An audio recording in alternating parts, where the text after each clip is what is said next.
Hello, আসসালামু আলাইকুম বন্ধুরা। আপনারা সবাই কেমন আছেন? আমি ভালো আছি। আজকে চলে আসলাম নতুন আরেকটি রেসিপি নিয়ে। নিয়ে আইছি, নতুন পাত্রে রান্নাও নিয়ে আইছি। আজকে মাটির কড়াইতে রান্না করব। এই যে দেখেন আমি পেঁয়াজ দিয়ে দিছি। পেঁয়াজটা একটু লাল হয়ে আসলে মশলা দিয়ে দিমু। এখানে পেঁয়াজ বাটাও আমি দিলাম। কুচানো পেঁয়াজও দিছি, পেঁয়াজ বাটাও দিছি। আপনারা শুধু কুচানো পেঁয়াজ দিয়েও রাঁধতে পারেন কিংবা শুধু বাটাটা দিয়েও রাঁধতে পারেন।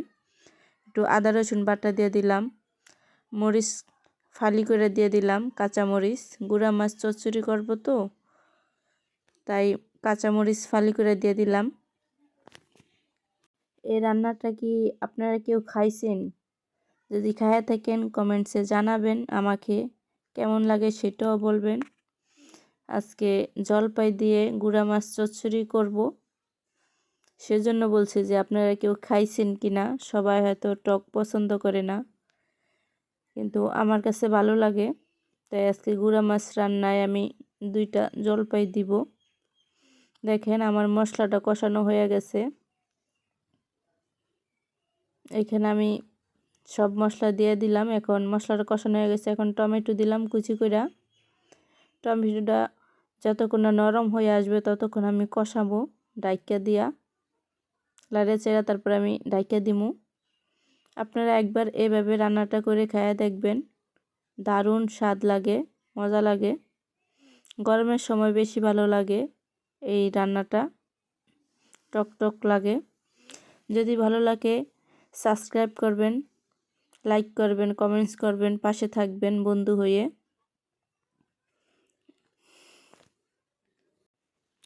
কার কার গ্রামে থাকতে ভালো লাগে সেটা কমেন্টসে জানাবেন, বলবেন। আর কার শহরে থাকতে ভালো লাগে সেটা জানাবেন। গ্রামের জিনিস রান্নাবান্না কার ভালো লাগে, কে গ্রামকে মিস করে, কমেন্টসে বলবেন, শেয়ার করবেন, ভালো লাগবে। এই যে দেখেন আমার টমেটোটা নরম হয়ে গেছে। আমি মাছ দিয়ে দিলাম, মলা মাছ। আমি মলা মাছের মাথা আমি ফালাই দেই। আপনারা কি মলা মাছের মাথা রাখেন জানি না, কিন্তু আমার কাছে মলা মাছের মাথা ভালো লাগে না, তাই আমি মাথা ফালাই দিছি। দেখেন আমার কষানো হয়ে গেছে। আপনারা মাছ যখন দিবেন বেশিক্ষণ কষানো লাগবে না, বেশিক্ষণ কষালে মাছগুলা ভাঙা যাবে।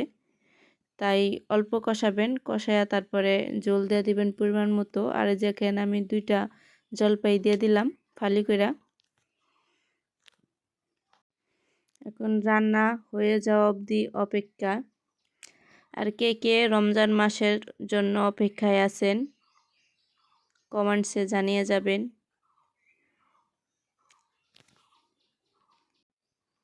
এই যে দেখেন আমার রান্নাটা কমপ্লিট হয়ে গেছে, কত সুন্দর লাগতেছে। ধনেপাতা দিয়ে দিলাম। মাটির পাত্রে কে কে রান্না করেন?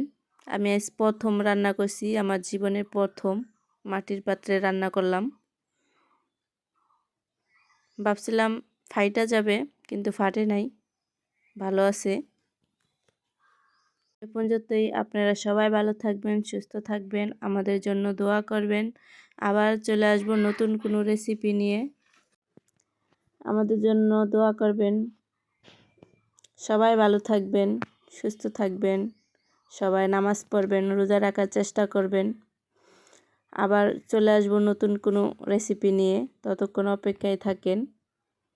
আর কার কার আমার রান্না ভালো লাগে সেটাও জানাবেন। আজকে এ পর্যন্তই। আল্লাহ হাফেজ।